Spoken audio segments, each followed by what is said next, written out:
આજથી ધોરણ 10 અને 12ની બોર્ડની પરીક્ષા શરૂ થઈ છે. અલગ અલગ કેન્દ્રો પર પોતાના બાળકને મૂકવા માટે વાલીઓ આવતા હોય છે. ત્યારે સ્પાર્ક ટુડે ન્યૂઝના પત્રકાર નરેશ પરમારે ખાસ વાતચીત કરી છે વાલીઓ સાથે. આવો સાંભળીએ શું કહી રહ્યા છે વાલીઓ. વિદ્યાર્થીઓને પરીક્ષા સ્થળ ઉપર છોડવા માટે વાલી મિત્રો પણ અહીંયા આગળ પધાર્યા છે. ત્યારે આજે એક વાલી સાથે વાત કરીશું. કોણ છે આપણું અહીંયા આગળ? મારી દીકરી છે. હા, રિયા પ્રવીણભાઈ બારિયા ધોરણ 10 માટે પરીક્ષા માટે આપવા માટે આવે છે. આપ કેવો અનુભવ કરી રહ્યા છો? અનુભવ તો સારો છે. આપણો તો આ છોકરાનો અનુભવ પૂછવો પડે.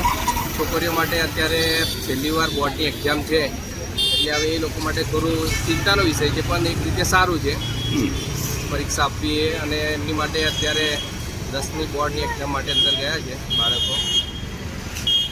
દરેક વિદ્યાર્થીઓ છે અહીંયા આગળ આવ્યા છે અને વાલી મિત્રો આવ્યા છે. શું સંદેશ આપશો આપ? બસ વિદ્યાર્થીઓ માટે તો ઓલ ધ બેસ્ટ, અને વાલીઓ માટે પણ હવે પોતે આમ તો જોઈએ તો વાલીઓની પણ એક્ઝામ છે એવું જ લાગે છે. યસ, કેમ કે બધા વાલીઓ પણ બહાર પોતાના છોકરાઓ અંદર ગયા એટલે બહાર ચિંતામાં ઊભા છે કે અંદર તો શું થશે, કેવું છે. બધા શાંતિથી એક્ઝામ આપે અને બધા શાંતિથી બેસે, સંદેશ છે. છેલ્લા 15 વર્ષના એજ્યુકેશનને જોઈએ આપણે તો અત્યારનું જે એજ્યુકેશન છે ખૂબ કઠિન છે, એવું આપ માનો છો? હા હા, પહેલેનું એજ્યુકેશન અને અત્યારનું એજ્યુકેશન આમ જોવા જઈએ તો અત્યારે વિજ્ઞાન ટેકનોલોજીના આધારે સહેલું છે, પણ બાળકો માટે અઘરું છે. કેમ કે વિજ્ઞાન ટેકનોલોજીનો ઉપયોગ સારો થાય તો સારું છે, બાકી તો અઘરું છે. વાલી મિત્રો આવ્યા છે, સાથે સાથે નાના ભૂલકાઓ પણ એમના બેન, દીદી અને ભાઈને છોડવા માટે આવ્યા છે. ખૂબ જ આનંદનો અહીંયા આગળ ઉત્સાહ સાથે બધા અહીંયા આગળ પધાર્યા છે.